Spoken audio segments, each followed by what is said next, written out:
No one owes you shit, really. Seriously. It's like, if you don't do it, no one's going to do it. You are responsible for what your life is right now. Where your life is, if you're not happy right now, guess what? It's your fault.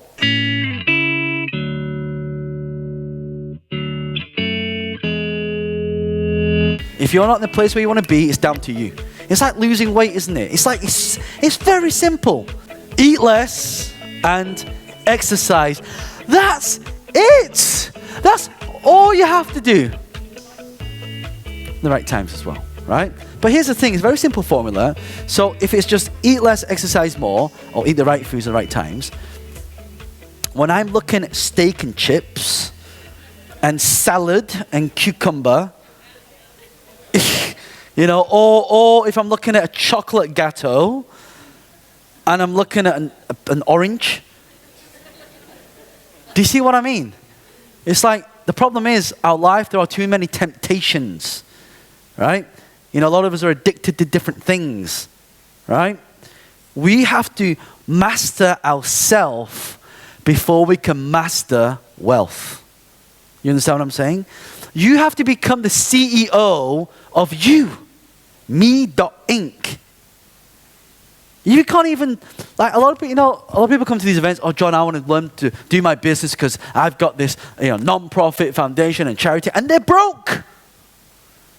How can you take care of somebody else if you can't even take care of yourself? Yes or no? Right?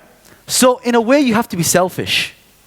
In a sense that you want to do more for other people, you have to do for yourself in order to give. And that is the key.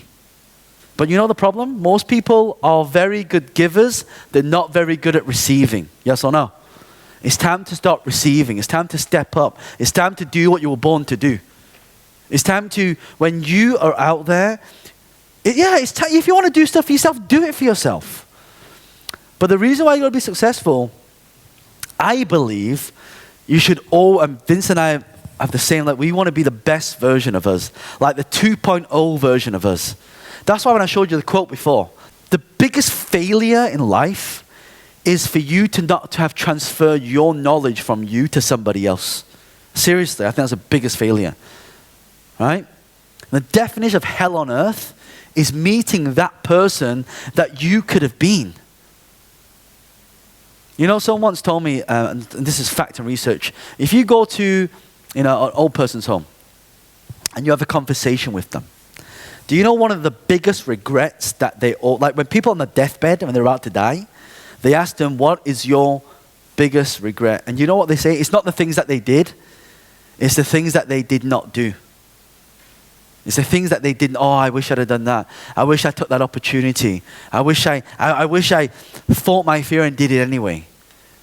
So when you ask me why it's so important to become successful, it's because why would you live a life of mediocrity? Why would you live a life on low standards when you can live on high standards? Right? Why would you have poor health when you can have the best health?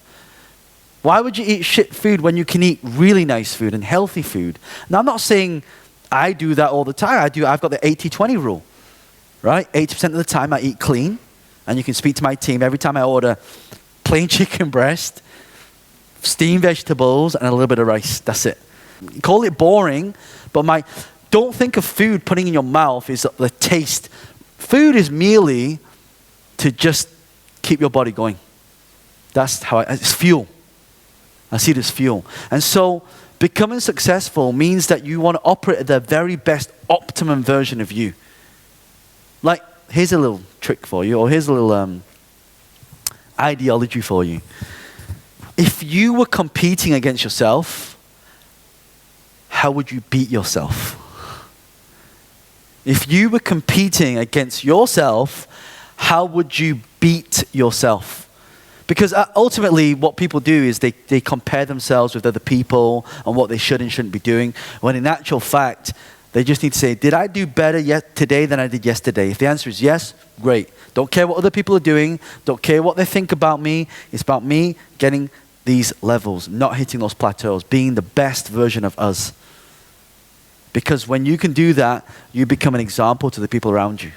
When you settle for less than what you're worth, that's going to energize and it's going to go out to people and people can feel it.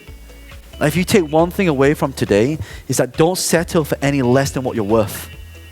You understand what I mean? Because you're all worth it.